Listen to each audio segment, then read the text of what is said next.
Be our guest, be our guest, put our service to the test.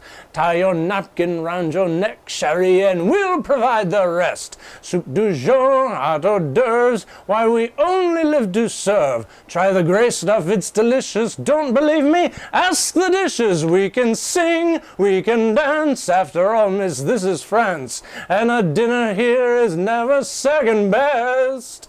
Go on, unfold your menu, take a chance, and then you'll be our guest. We our guest, be our guest. I did that song for an audition for Cabaret years ago. I didn't get the part. So I thought I would just, sing this again and put it online to live forever and ever. I made a terrible mistake.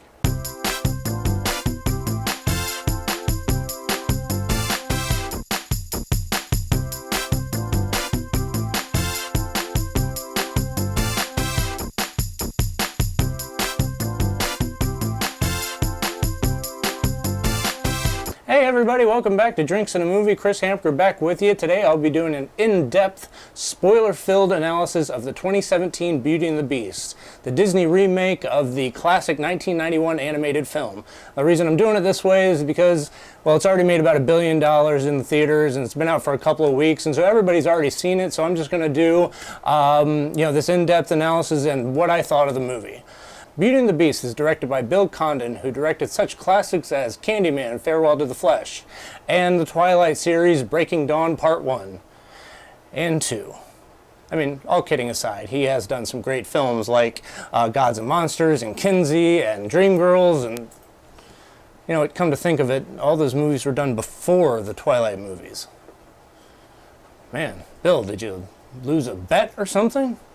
Anyway, Beauty and the Beast stars Emma Watson as Belle, Luke Evans as Gaston, and Dan Stevens as the Beast. And then a smorgasbord of classically trained actors and actresses that fill the rest of the supporting cast. I mean, this movie rivals Harry Potter that way. Actually, come to think of it, I think Emma Watson's one of the luckiest actresses in Hollywood that way. This is Disney's sixth foray into remaking their animated classics into live-action movies. They did it twice with Alice in Wonderland. They did it with Sleeping Beauty with Maleficent. They did it with Cinderella, and they did it with The Jungle Book, which gave us a really creepy rendition of I Want to Be Like You by Christopher Walken. I mean, that thing still haunts me. Look, there just doesn't seem to be any end in sight to these things, because most of these movies make $1 billion. I mean, just tons of money. And now comes Beauty and the Beast, one of the most beloved animated movies of all times. So beloved, in fact, that it was the first animated movie to be nominated for Best Picture in the Academy Awards. I mean, it's safe to say that the Beauty and the Beast from 1991 is truly a masterpiece. Now, I think this is just a long, drawn-out way of me saying, leave well enough alone. I mean, I want to be one of those people that say, go ahead, remake the hell out of all these classics, just as long as it's good, but there's also a part of me that says, why not just, leave well enough alone and come up with something new? Now, I've only liked really 2 of these remakes. I actually did like Maleficent. It's, most people didn't seem to, but I liked it because it turned the Sleeping Beauty story on its head. And I liked The Jungle Book because of just, it's truly, a technological marvel of a film. I mean, it is incredible. So, what did I think about Beauty and the Beast? I thought it was kind of blah. I mean, look, parents, just show your kids the 1991 version. It is literally better in every way. Now, that's not to say that there weren't some things I did like about the movie. I mean, the sets were great.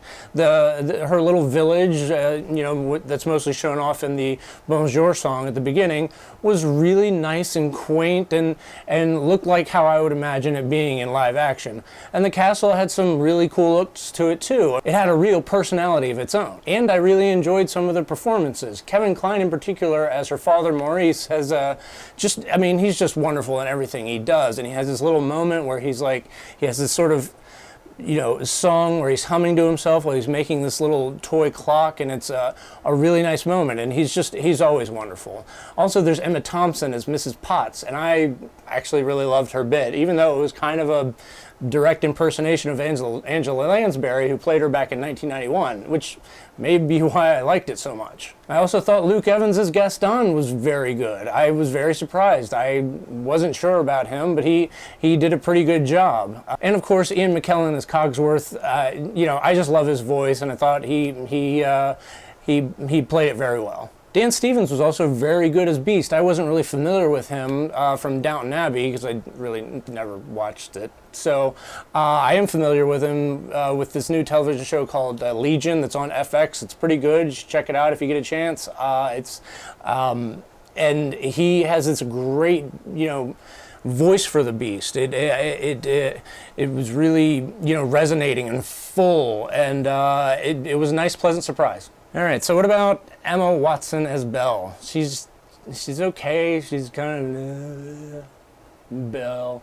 Now, I mean, look, she kind of just disappears into the background. She gets really overwhelmed by like the music and the effects and just all the spectacle. I mean, she just seemed kind of wooden. There were times like at the end of Be Our Guest where, I mean, look, as a character, you're sitting there watching candlesticks and plates and all kinds of stuff dance around you, and it should be amazing, and she should just be blown away by this, and she's just kind of...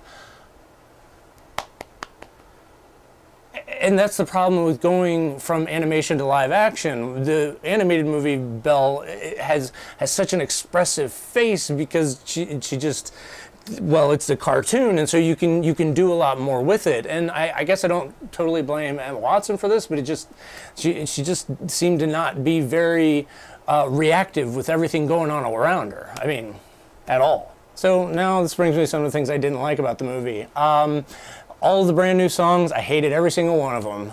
Starting at the beginning, they start off with this strange, decadent ballroom scene with everybody dancing around, and they turn the prince, who's now a 25-year-old, you know, strange emo, you know, millennial weirdo who likes to wear makeup, and Audra McDonald singing this operatic song with Stanley Tucci playing the piano, and it was all a bit weird because he was kind of prancing about as like a, you know, and commanding people to dance for him because everybody in that room is all his servants. There's nobody from the village in there, so he's just kind of just commanding them to dance for him like some strange discount Prince Joffrey or something, and they just turned him into such a weirdo, and I didn't like that. I did like the fact that they aged him from like a 10-year, 11-year-old boy to a 20-something man before he got cursed, but it was just all very strange. So there's also a terrible song at the end, right after Belle leaves the Beast to go save her father Maurice,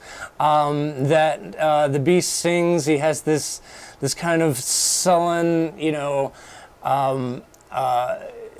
love song to Belle, and he climbs the tower and he sings this song, and it really reminded me of the Devil song in South Park. But then I sink, 'cause it's here I'm supposed to stay. But I get so lonely down here. Tell me, why does it have to be that way? Up there is so much room where babies burp and flowers bloom. Everyone dreams, I can dream too. Up there, up where the skies are ocean blue, I could be safe and live without a care. Up there. So the next thing I didn't like were all the additions to the story, the very, very unnecessary additions to the story. First and foremost is making Gaston a straight-up murderer in this one.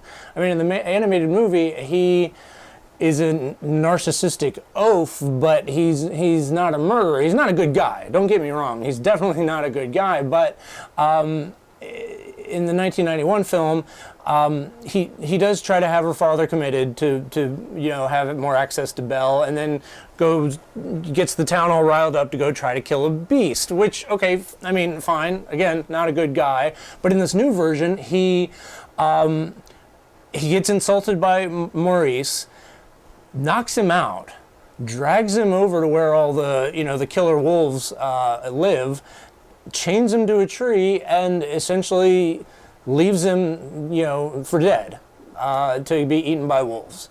I mean, they should have had, I mean, that's fine. They can have the confrontation between Maurice and him, but have Maurice insult him and he just not get the insult, but you can have the reaction come from like LeFou or somebody like that. But in this, I mean, he becomes this straight up murderer, and that just it kind of it didn't add anything to his character. It made him more uncomfortable. I mean, he's you know, at least kind of a funny character at the beginning of the movie, but that just made him like just so much worse. So the next thing I thought was kind of weird was that there is an additional magical item introduced, not just the mirror, which they still use. There's this magical book, apparently, that the Enchantress gives Beast that allows him to teleport anywhere he wants. And they use this device to give Belle a useless backstory to me, which was telling the audience how her mother died, which she died of the plague. And so they travel to Paris into this dilapidated apartment, and she sees where her mother dies. And she sees and realizes that her father had to take her away from her mother or she was going to get the plague. All useless information, mainly because Belle was already a great character. She was already a strong, independent woman. She already wanted to, you know, learn to read and dive into books and do a lot of things that weren't expected of women back then. She didn't need, and it was because of the, you know, the way her father raised her, and she didn't need this kind of backstory of how her mother died, because it didn't change her at all in this film. So the next thing that bothered me was the look of the inanimate objects that were brought to life by CGI special effects. Short of Mrs. Potts, the rest of the characters had no facial personality. I mean, Lumiere's head and face were so small I couldn't even see the expressions on them. And Cogsworth just had a bunch of gears moving around, you know, that were in a clock, but just, you know, no personality in it. The rest of them didn't have any faces at all, really. It just felt so, I don't know, lifeless, which seems weird because I'm talking about inanimate objects like a candlestick and a clock and a duster and a wardrobe. But in the animated movie, they just had so much more personality. Then there's the look of the beast. The CGI motion capture effects are actually pretty great. There's only once or twice where I thought it looked kind of rubbery when Emma Watson was interacting with it, mostly on his clothes though, but it was every once in a while there was like, oh yeah, that's kind of rough computer work. It wasn't the special effects that bothered me. His face actually looked really good. But my problem is with the design. If you're going to use that much CGI, make him look more like a beast. I mean, again, in the 1991 animated film, and I know I keep referencing that over and over again, but I think it's fair to be able to compare these two. I mean, they're both Disney. It's a direct remake. I mean, pretty direct. They did make some changes, obviously, that I went through, but it's a pretty direct remake. So, in that movie, the Beast was twice the size of a man, at least, maybe even bigger. He crawled around on all fours. He had this kind of huge back, like an oxen, or a cross between like an oxen and a lion and a wolf. I mean, he had this long snout and big mane, and he was gorgeous. I mean, the concept of the beast in the animated movie was really gorgeous, and in this, he just kind of reminded me of Goat Boy from Saturday Night Live. You know, he just had a hairy face. His nose was very human-like. He had, I guess, bigger horns. He even references in one of the songs, she doesn't cower from my paw or turn away from my paw. I don't remember the exact line. And he doesn't really have paws in this. It's hands. It's just hairy hands. And again, his size, he was just the size of a normal man. He just didn't seem very beast-like to me, and I wanted him to be beast-like. Well, only once did he roar. He didn't even roar when Belle leaves him at the end. He sings that terrible song. He just wasn't, I don't know. I mean, I liked his voice. I thought Dan Stevens did great with that, but just the look was Beauty and the Beast. Make a beast. I don't know. Look, I didn't hate this movie. I just didn't think it had near the amount of heart and magic of the original. And it might just be a thing with me. I mean, I wasn't a kid when the first one came out, but I remember it just blowing my mind. I mean, that ballroom scene was one of the first times they used a lot of computer work along with the hand-drawn animation, and it was gorgeous. I mean, that's what I remember. I remember Be Our Guest and Lumiere dancing around in his face and, you know, being so expressive. I remember Gaston being a jerk but funny. Yeah, it's just, this isn't a bad movie. It's not. It's not a bad movie. It just doesn't compare at all to the original. Show your kids the original. That's a great movie. So yeah, I'm gonna give this movie 2 drinks out of 5. It's just one of those. Why did they even do this if they weren't gonna do justice to the original? And yeah, they didn't. So I know I'm in the minority here. I know a ton of people love this movie. I've talked to a lot of people who love this movie, and I'm happy for you. I truly am. I'm glad you liked it. I was very, very underwhelmed, and I want to hear what you think. I want to hear why you liked it. Because again, I'm really happy you liked it. But tell me why. Tell me if I'm wrong or if I'm full of shit. But be nice. I don't care if you're nice. Anyway, thanks everybody so much for joining me. You know, if you like this, like, share, subscribe right down here at the bottom. Have a drink on me. Thanks. Bye-bye, everybody.